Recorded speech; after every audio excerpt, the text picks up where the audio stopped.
Rachel Scheer, how you feeling? I'm feeling great. Okay. As Um, good as I can after it's been a weekend. it has been a weekend. Forever Strong, Amazing. right? Yes. That's Dr. Gabrielle Lyon's summit. Yeah, Dr. Gabrielle Lyon, one of my best friends, and it's pretty incredible what she's been able to put on and the mission that she has, Hmm. and really just changing the paradigm and the concept around obesity Hmm. and health issues that our country is struggling with, but really looking at it as a muscle issue versus a fat issue. Sure. And you've known her for a few years? Yes, Got it. And 4 years. so recently, I'm sure 20 years she's been doing this and probably have been crushing it, but only recently have I seen, heard, and met her. So at what point did she start to really take over kind of like and lead this, journey for the space? When did she really explode on this? Yeah. I mean, it's funny, right? About people who are successful. It's like they've been building everything for, years, decades, Hmm. but then it almost looks like they just explode on the scene Right. all of a sudden. But I've known Gabrielle for 4 years. I knew her when she had probably 50,000 followers, and I Cool. think she's up to like a quarter of a million, no, a half of a million Wow. Okay. now. And I think part of, though, like what has made Gabrielle's mission so incredible is, one, of course, the mission, muscle-centric medicine and everything that she does. But I'd also say it's just who she is, like the people in the room and who she attracted. It was like one of the best rooms that I have ever been in. Like, talk about a room that really calls forward your greatness and really calls you forward to up level in who you are and the people that you're surrounded with.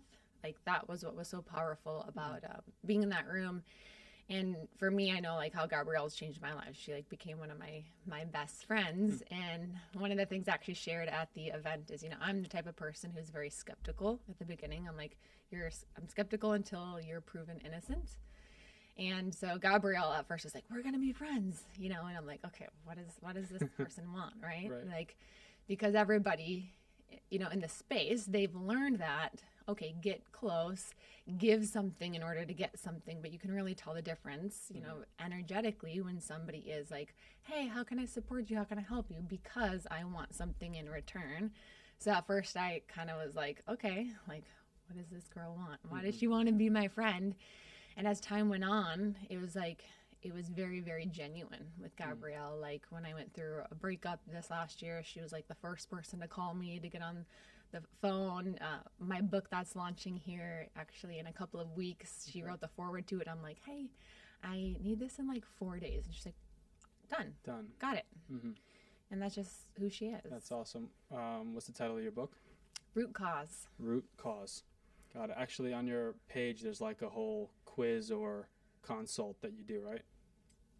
Yeah, so my whole page is all about taking a root cause approach. Okay. And the book is a complete guide to functional nutrition for health coaches. Got it. That's what I think. So I was, scrolling as some people do on IG, and I follow a lot of people in kind of the fitness, health, and wellness space.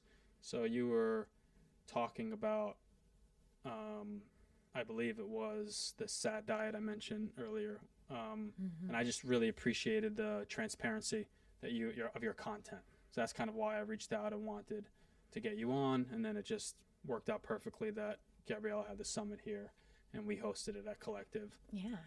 So glad you're here. We got a sauna, ice bath, and do it all before this, everybody. Yeah, it was good. It was cold. Yes, I'm still shaking a bit. This is why I needed this hot cacao. Hot cacao.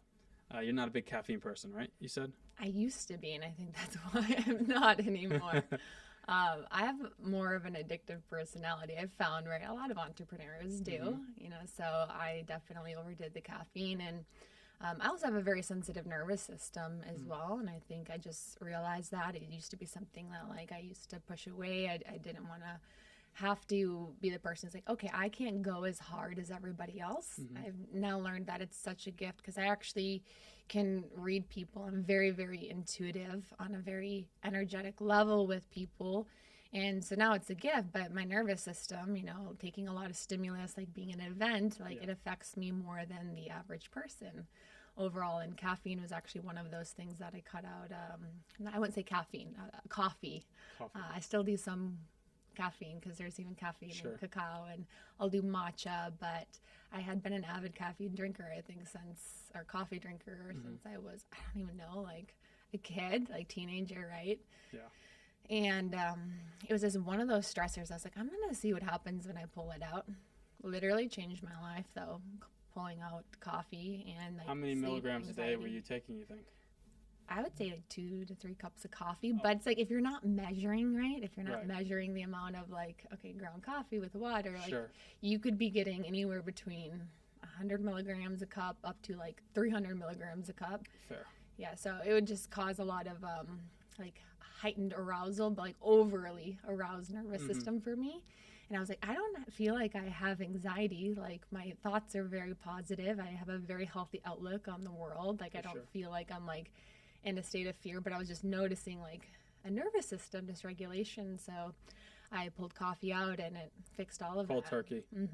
Wow. And I used to be the person I was like, I could never do that. So And were there any symptoms like headaches afterwards initially? no, because I still do some caffeine, but matcha definitely affects the body a lot differently. So like matcha, like I will never get to like that overly heightened state, or I'll get to the point where like I'll get the jitters. And caffeine from coffee definitely has an immediate spike and then a drop soon after, which is where people crash, and then Fair. they want to have another cup of coffee. Now I love coffee. Like don't get me wrong, I love coffee, but Yeah, for me, it's just something the about like stressor. a good routine. You sit down, Yeah, have coffee, play a it's very little. ritualistic. Yeah, it's nice. And Yeah. it's just for just interacting with people too, it's nice too. Especially like if you're someone that doesn't really want to eat out a lot, anyone can kind of just, sure, I'll come sit with you, I'll have a coffee. Yeah. So I'll do decaf. Have you ever had cacao, like ceremonial grade cacao? I haven't. You have to have some. Okay. You can have some of mine if you want. Yeah, I'll take You want a to sip. try it? Sure. You're going to be like, oh. But it gives you like an energy because there's something in there called theobromine. And it's a natural Good. stimulant. It's like very chocolatey. Yeah, I like that. And it gives you a big dopamine hit too. Perfect. Locked in. And the C4. And the C4, yeah. All the stimulants. So normally I want to hear like the whole background, what brought you here and all that, and let's get there. But I thought, because I feel like you have so much expertise and knowledge around multiple different things, from business, health, the gut, and actually strength training as well. So I kind of want to just get a little Q&A framework, if you don't mind, Yeah. just so we can kind of like give people a guide, if you will, right? Let's do it. Okay. So starting out, what would you say is like the biggest thing that helped you with your professional career? Like, there's so many people that try health coaching, nutritionists, dietitians, all that, but they eventually hit a wall or they struggle. What really allowed you to blossom and grow and, have that following that you do now? Like business success. Yeah. Right? Following what. Correct. And, success is such a Relative term, yeah. with it all. I actually talk about a success formula that I feel like has worked for me, and it's what I actually try to teach a lot of the women and entrepreneurs I now coach, so I'll even be able to break it down into a bit of a framework. But I'd say most importantly is I had a very powerful why getting started. And I know we wanted to kind of wait to dive into my story, but, I lost my health a few years ago, actually my early 20s, not a few, but it feels like it was a few years ago. In my early 20s, I was competing in bodybuilding competitions. I was the cover of a lot of different magazines. My whole life was my physical body, my whole sense of worth. That was what I thought was health, ultimately. That was the meaning of health to me. And I soon figured out by losing my health that was actually not what health truly was. And I ended up struggling with gut issues, hormone issues, thyroid issues, and I went the Western medicine approach. We did probably every scan for over the course of a year. I went to the Mayo Clinic, was put on every medication you could imagine. I was put on birth control, antidepressants. I was put on anxiety medication. I was put on thyroid medication. I was put on, laxatives so I could even use the restroom, and it was like that was Western medicine's approach. So, I really ended up feeling like that was that wasn't what was going to help me truly heal. And I got fed up with the Western medicine approach, which is what ultimately led me down trying to figure out the root cause of what was going on with my health, getting into functional nutrition. And as a dietitian, since I went to Baylor for Nutrition and Dietetics, that's what led me to do functional medicine ultimately, and pivot my practice, which is helping people lose weight and build muscle, to more so a root cause approach. And, with my story, ended up through functional nutrition, healing my body completely through a holistic method, which is both body, mind, spiritual, different types of testing than what Western medicine really offers. And my why really started to grow into giving other people the approach that I wish that I had. Now, that was one of my first whys, but the second was really fighting for this little girl inside of me. And I grew up in a pretty broken home. My mom and dad were both alcoholics. We had our home foreclosed on as a kid. So I grew up very, very broke, and I watched my parents be victims to their circumstance their entire life, really live in survival mode. And that was really the template that I had. My mom went from relationship to relationship, settling for men who could just pay the bills or just give her attention. And my dad's mental health declined to the point where he actually became homeless later in life. He's actually currently homeless right now. Does not want to receive help, but any money that he gets, which is from disability pay, he gives it to women who live in other countries. I don't know if they're actually women. Sure.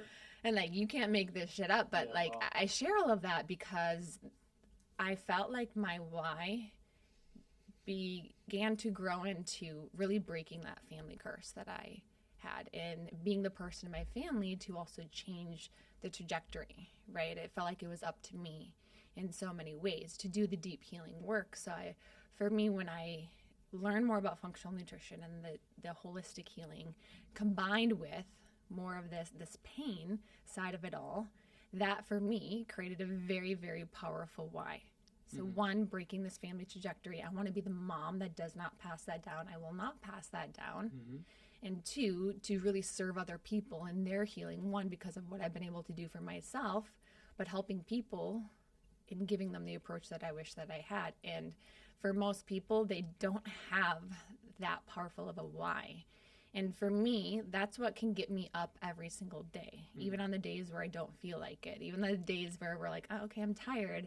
We all have those days, but, my conviction outweighs my convenience every single day. It's why I can wake up with a fire in my belly. So it sounds very simple, but it's having that powerful why. And then the steps after that is what is the vision that you want for your life? What do you actually want? And most people have no idea what they want. Sure. I really appreciate you sharing that, and I want to circle back on some of it, but quickly, it's interesting you have all these layers, right? From just what is, a lot of people will come and say, hey, I want to lose weight. And then, you ask them why, or what's the goal? And it's very generic, 2-3 word answers. And because there's so little care for what this goal is, that's why it's not sustainable. That's why people just keep churning out. So really interesting to hear all the layers that comes with that. And I'm assuming that's why you've helped so many people, is because getting them to, okay, if this is your goal, let's dig a little deeper and a little deeper. And then you unravel it all. And if the why is just about self, I don't think that's enough. Yeah. Right? You can do anything for self for maybe a period of time. Okay, I want to be more confident. I want to look good naked. Great. But eventually, that momentum is going to die off. Yeah. Yeah. Right? You having a narrative, wanting to shift the narrative of your family is a big reason to keep going. Yeah. And then it's taking all of the shit that we've walked through and then turning that outward and helping other people do the exact same. And that's why I'm a big fan of the healing work. It's very multifaceted with all the different areas. There's the functional medicine side, the root cause, and then there's like the deep inner work. And I had to do both of those things in order to create healing, but I also had to be the advocate for my own health. So now that's my life's mission, is to help other people do just that. And as I continue to evolve, the work I get to do and how that really expands gets to evolve. So it's my future family, and then it's also the people that I get to work and I get to serve. So the mission is now much greater than me. And I think people need to have that type of a why, you know, and we can be motivated by pain. And often for many people, that's what gets us started, right? It's like, okay, I went through a really bad breakup, or I went through a bad divorce, or I had the heart attack, and we were motivated by this pain. But I do believe eventually we have to get clear on, okay, now how am I really trying to serve a mission, right? And for me, you know, for the longest time, I had no idea what I wanted, like what most people, but I sure as heck knew what I didn't want. Sure. Yeah, it's awesome. And I think a lot of people can relate to that, as they don't always know what they want, but they're like, I know exactly what I don't want, right? It's like, have you ever been in a relationship where after you were like, I know exactly what I don't want? For sure. Now, like, right, most of us can relate to that and connect to that. And for me, you know, growing up, I didn't know exactly what I wanted. I didn't have the template for any of that because of the environment that I was surrounded with. But I was like, I just know that this isn't what I want. So I made a decision as a young girl to do the exact opposite of whatever my parents did. Yeah. I went to a $50,000 a year college, Baylor University, when I could have gone to Texas Tech, which was a private or a public school that was like $10,000 a year. But I'm like, no, I'm going to go to the $50,000 a year college. Insane, right? But go into all this debt, which again, everybody would be like, you're crazy. And everyone in my life was, but I was like, this just feels like the furthest thing from what I'm used to. Right. And it was a blessing though. And for me, it wasn't so much about like what I got out of school, but it was like those little deposits. And what I was really doing is I was getting around people who were doing more with their life. I was getting around people who had the great relationship. Like I've always been very intentional, like even this weekend, like getting around the people who are doing the thing, right? So around the people who had the great marriage, who had the business. And that gave me now a template for a vision of what I did want. So sometimes we don't know what we want, but we sure as heck know what we don't want. But I think by getting around the right people, and, you know, something my pastor actually says, Keith Croft at Elevate Life Church in Frisco, is he says, your alignments create your assignments. So when you get around the right people in the right place at the right time, the right things happen. And that's so true. And I think that's what really helped me create the vision and also a lot of success. So it's why, it's vision. And then third step would be template. Yeah. And it's like finding somebody who has the template for what it is that you want. So like you're a trainer. So people come to you to get the template, right? So you look the part as a trainer. You know, there's some that don't, but we are gravitated towards people who are like living, breathing examples of what they do. Sure. So, you know, when you know why you want something, what it is that you want, the next step is very simple. It's like, who has what it is that I want? And can I pay them to learn the template? Sure. And that doesn't always necessarily mean like paying somebody, because it is the people you also surround yourself with. Like, I think I heard a stat recently that said, you know, if you're sitting next to a high performer, your own performance increases by 15%. But if you're sitting next to a low performer, your own performance decreases by 20%. So it's like the people we surround ourselves with, again, coming back to that matter, but it's also how we get a template. And I think for a lot of us, we're living a template by default instead of by design. Yeah, I'm glad you said that. And it's so funny. When I go back to New York to visit, my buddies will make fun of me, like, you don't take the subway anymore. You don't take the bus. Too good for the subway. And that's not, it's more so I just, come a long way. So for me to, even though New York is an incredible place, but you do have some Looney Tunes running around, and oftentimes they're taking the subway. So I try to limit, you know, myself to that. but also energies. I've plenty of times take the subway 10 minutes, but the amount of just like this doomsday of everybody, just like the day is weighing on them, it affects you. Yes. I think we think it doesn't, like when we're around those people, like we can be mentally strong, but it 100% does. Yeah. Got it. So, okay, appreciate that. Next question I'm curious about, and I ask people because ultimately, most of the time I am hanging around decent amount of high performers like yourself, people that are kind of at the pinnacle of what they do and continuing to try to diversify and grow from this place. But I'm also very curious because we're only human. So like you have this amazing framework and pillars to stand on. But I'm always curious, okay, like what do you do when it doesn't work? When all like the journaling, when all the beautiful music and, you know, the cold plunges and so does it ever, what do you do in those days where you're not able to go do those things and maybe you are feeling a little bit low or you're getting consumed in maybe a thought that you are trying to turn the page on? So yeah, what would you say to that person that is like stuck in that?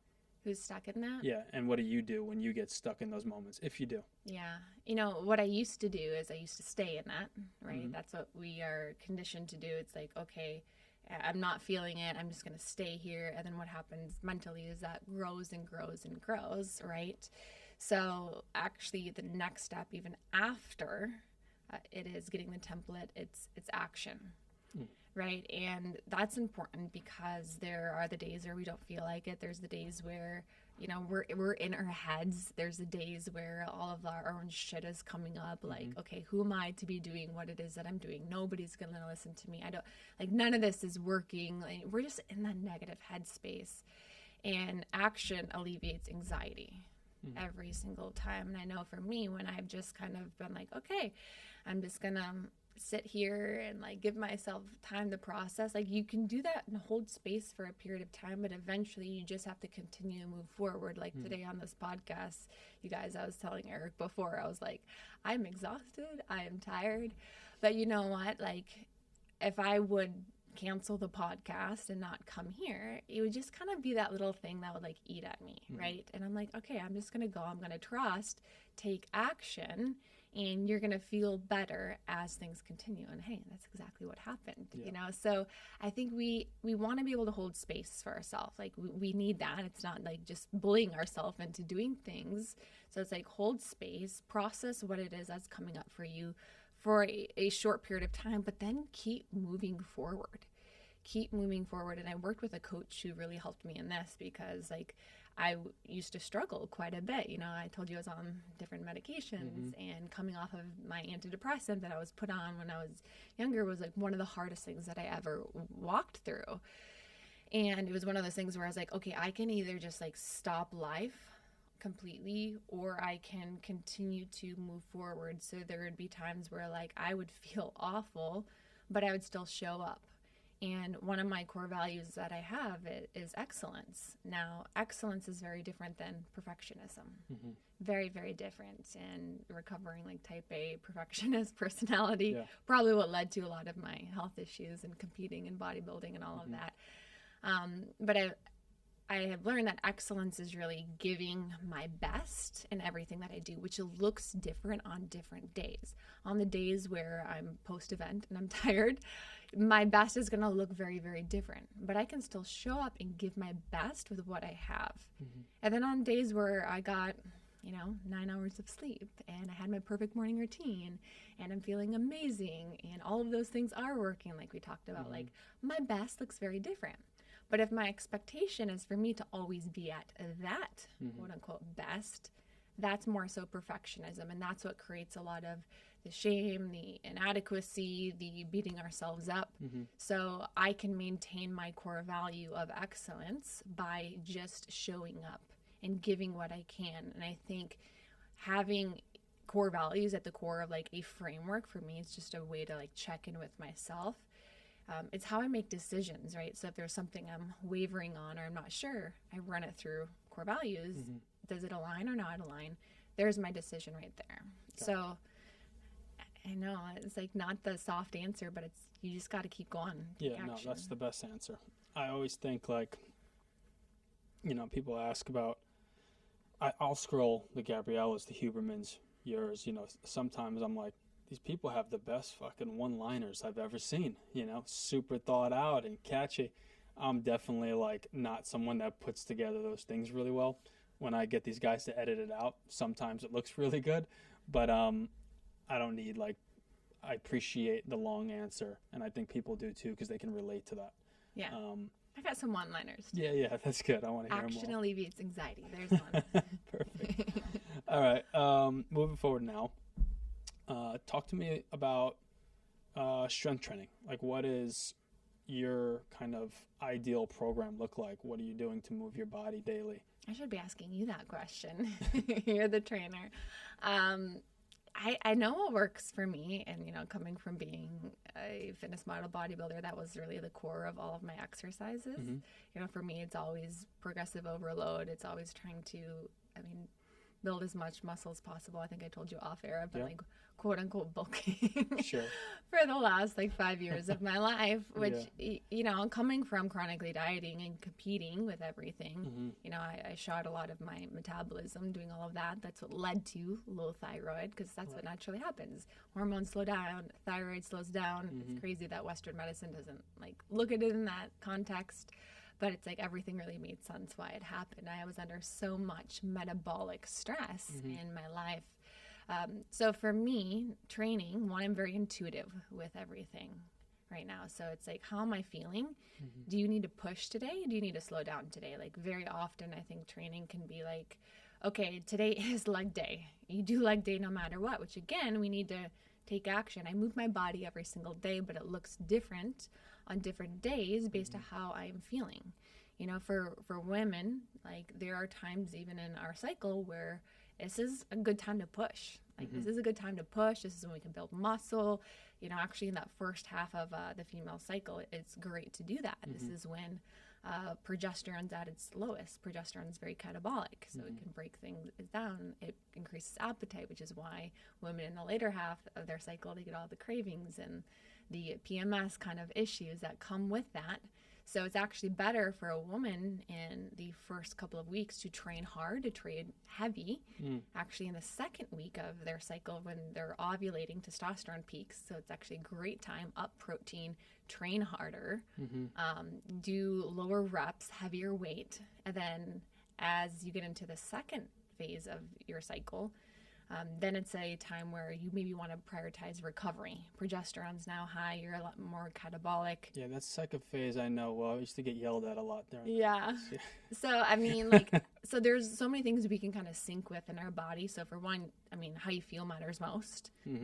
Because there's even days where I'd say I'm in that first phase and I'm okay, time to push. And my body's no, we're not going to push today. Great. I'm going to listen to that.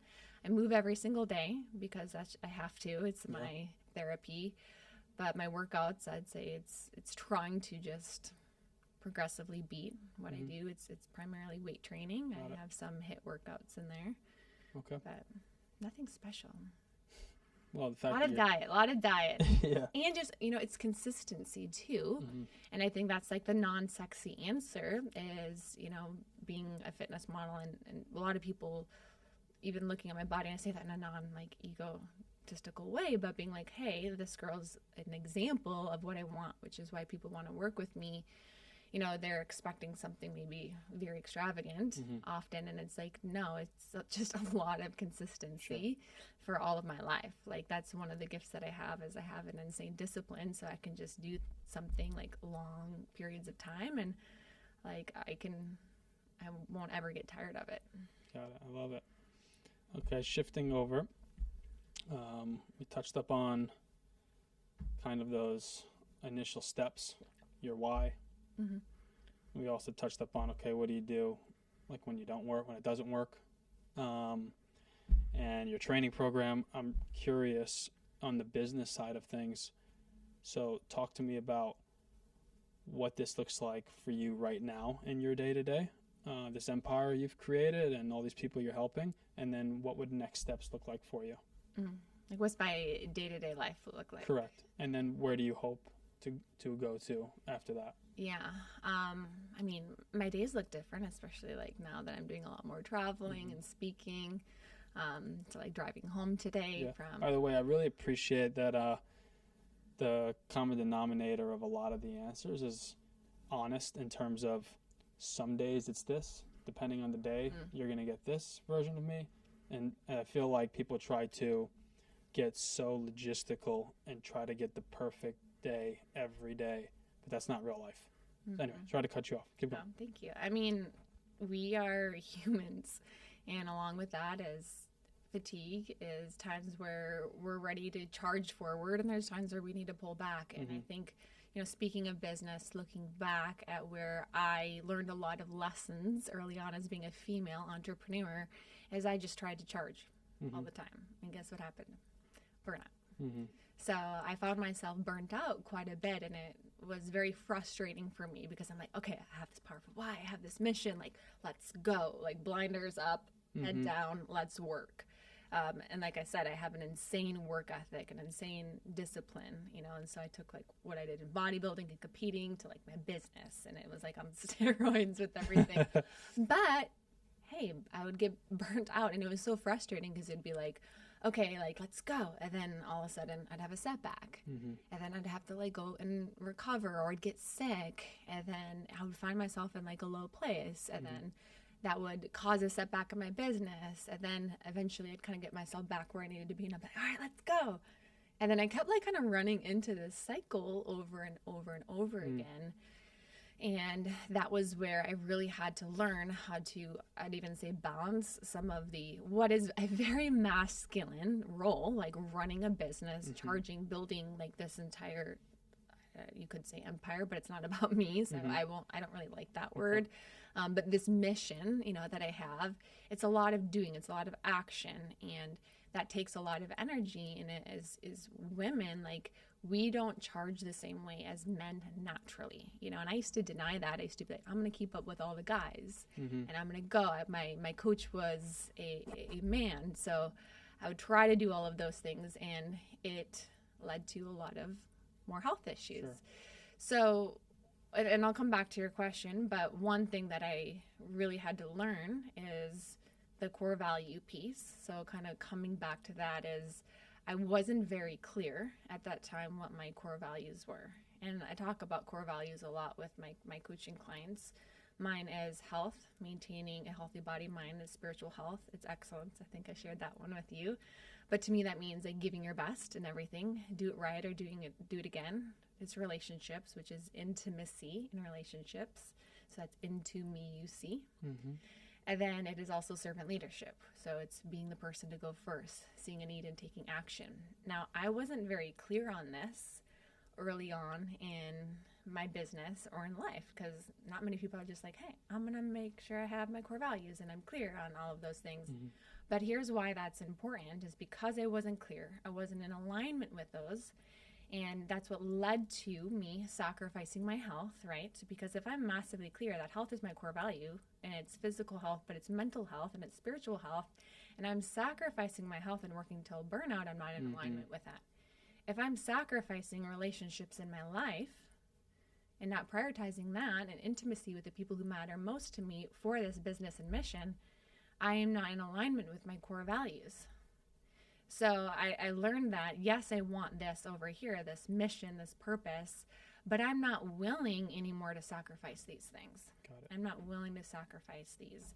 So for me now, core values are really a way to check in with myself and make sure I'm in alignment with the things that matter most. And what I've found is, for like entrepreneurs, you can be following the template, right? Have the why, have the vision, find the template, take massive action, and you can be successful. You will be successful. We see a lot of successful entrepreneurs who are following. I really think that's like the equation. And yet they're not satisfied in their life, right? They don't have the great relationships. They're struggling mentally. And I think that's why this second piece I found is so important, because if you actually want to live a quality-filled life, you need to get clear on the things that matter most to you, and you need to live by those things every single day. So it's a way to really check in with yourself and make sure you're in alignment with the things that matter most. So for me, once I got clear on that, I was able to avoid a lot of these burnout cycles, which means, okay, intuitively I'm listening. If my mental health suffers, if anything's starting to go this direction, I pull back. I step back. I'm not going to sacrifice relationships, family, or any of that for this. This matters, and that's allowed me to, I honestly think, get 10 times better results. Got it. And I don't know if I answered your question. You did. There was, by the way, a lot of good one-liners in there. The initial question, and I appreciate you diving deep in there, was so your day-to-day with work now. Oh, yeah, I missed that part. It's okay. It's okay. So it changes depending on the day. But I'd like to know overall what this looks like throughout the week, but also where you intend to take your mission. Yes. My practice is now fully virtual, so I work from home. I prioritize sleep. So along with cutting out caffeine, coffee. I keep saying caffeine. I have some caffeine. But along with cutting that out, one thing I also did for myself this last year is I stopped setting an alarm clock. So I no longer wake up to an alarm clock. I dial in my circadian rhythm. So some days I wake up at, literally 4:40 in the morning. Some days it's 5:30. Some days it's 7, based off of what my body needs. And that's also helped a lot with the burnout piece. So one, I don't set an alarm clock. I wake up when my body wants me to. I'm way more productive. I'm way more creative. I do have a bit of a ritualistic morning routine. I don't have kids or anything like that. I'm sure that will shift and change eventually one day. But my morning routine serves me massively in everything that I do. Jump in the ice bath first thing in the morning. And then that physically changes my state. But I'm big into manifesting. So I meditate for 30 minutes. Yeah. I'm not just sitting there like not thinking. It's a very active meditation. So I go into gratitude, which for me is going into memories of things that have happened in my life, right? I call these like anything that I can tap into of joy, of times I've had with family, of intimacy, of excitement, of laughing until I almost pee my pants. Like I go into memories. So a lot of people think gratitude, it's like, okay, I'm going to just say I'm grateful for this and this, but you don't notice and feel that shift. You have to live it and experience what that truly was. So I start off with like simple things, like literally to be alive, to have breath in my lungs, to have to be able to experience the ups and the downs of all of life, which includes the downs and the lows and the heartbreaks and all of that. It's like how cool, amazing to get to experience that. I shift and I go into, like I said, memories. And then from there, I shift and I go into my future memories. Okay. So that's like the manifestation part. So it's the things that I want in life. So I see myself like speaking on stage with utter conviction. I see my practice being one of the top functional medicine practices in the United States, taking that globally, and like the impact that has, the celebration, the lives that are changed. I see myself holding my first baby in my arms, and the amount of love from that. And I do this every single morning because I then take that Rachel, after I do all of that, into my day. And here's what's so powerful about that. I can't help not achieve what it is that I want by doing that. It's like if you saw it every day, if you lived it, if you experienced it, you can't help not create what it is that you want. So I take that version of me then into the rest of my day, which, it's not glamorous, right? People see all of like the cool stuff on Instagram and social media, but a lot of my day, it's meetings. Yeah. So I'm on Zoom calls a lot with my team. We have about 17 people currently in my practice. So for me, it's seeing clients, it's running the business, it's coaching my coaches, because we have a team of registered dietitians under me. So it's like a combination of working with clients, but then also running the entire business. And I think also too, it's kind of stepping into this second phase of what we're trying to do, which is more so coaching coaches. And that's really what I'm most passionate about right now. Is like I realized in this last year, it's like, okay, I can work with people one-on-one, which that was like the first step, right? And then it was like, okay, I'm going to get coaches to do what I do. I'm going to clone myself.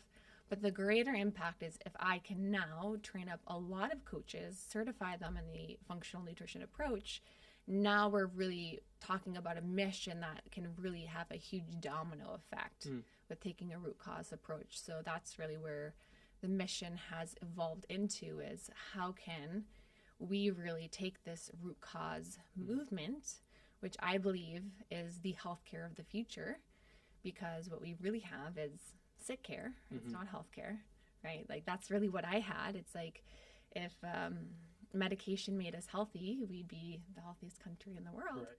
We're like the most medicated country in the world. Right.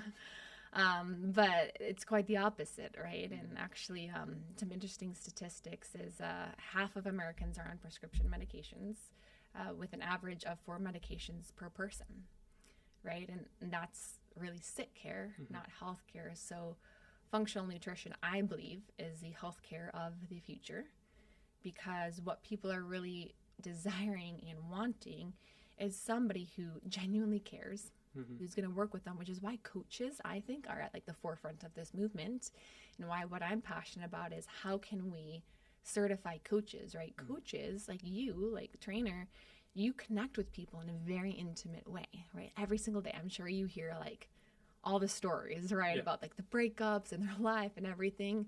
Like you connect with them in an intimate way. And so many coaches, they got into coaching because of maybe how fitness like changed your life. Maybe you were someone who was unconfident, insecure, overweight, and then I don't know if you were ever overweight, but you lost weight, and then like fitness changed your life. It was like you were struggling with depression, and it changed your life and what it did for you. And like kind of like for me, where I was struggling with my own health issues, and functional medicine saved my life. For some people, it could be they struggled with their relationship with food. They did the deep inner work, but that led them to want to be a coach. And I'm passionate about taking those people, those coaches who already have the skills, the connection in an intimate way, and then giving them more of the expertise to take a functional root cause approach with their clients. And I believe that is really the healthcare of the future. It's coaches who are going to be able to really serve and help people with this epidemic of lifestyle disease. Yeah. Because that's what it is. It's a lifestyle disease. For sure. So, which is why with Western medicine, if we give somebody a pill, a medication, and we could just do basic testing, one, we're not getting to the root of chronic lifestyle disease, and we're just managing symptoms. Versus with coaches, we can coach people on lifestyle, and instead of prescribing medication, we prescribe lifestyle programs and changes, nutrition and diet and all of that, which is truly what people actually need in order to heal and get healthy. So that's really the mission, and where it's evolved into is now certifying coaches in this method, and that's like what my book's all about that's coming out. So I dive into even taking the root cause method from like a coaching perspective, also like root cause of like health issues, hormone issues, thyroid issues, gut issues, all of that, but it's also like the root cause of like creating change in other people. So I talk about, there's 4 levels to create change as a coach. It's like 1, yourself, right? Can't change other people if you don't change yourself. 2 is somebody like you. That's the trainer who found something that worked for him. He got the awesome transformation. He's like, everybody do what I do, right? Which for some people it works great, but then other people are like, this doesn't work for me, right? So they're very, very limited. That's the person online who had the awesome transformation. Now they're a coach and basically just replicating what they did. And then the 3rd level is the person who actually understands what drives people, understands their needs, their values. Because there's very different personality types, and I break it down into almost like client avatars. So there's like the type A, the perfectionist. How you coach them is going to be very different than another avatar I talk about, which is like the socializer, right? Like the person who's like, I'm not going to miss out on events, like people are my life, socializing, versus the type A perfectionist, the person who's like driven by, their value they have is significance at the core, versus the socializer, it is often love and connection. So you can see how different needs will drive people differently, and we won't sacrifice that core need for anything. So if you try to take away social events for someone who's a socializer to get them on track, they won't do it. Now, if you have that with the type A person and they just are driven by significance, that just say is like one of their core things, it's not going to be a big deal to them.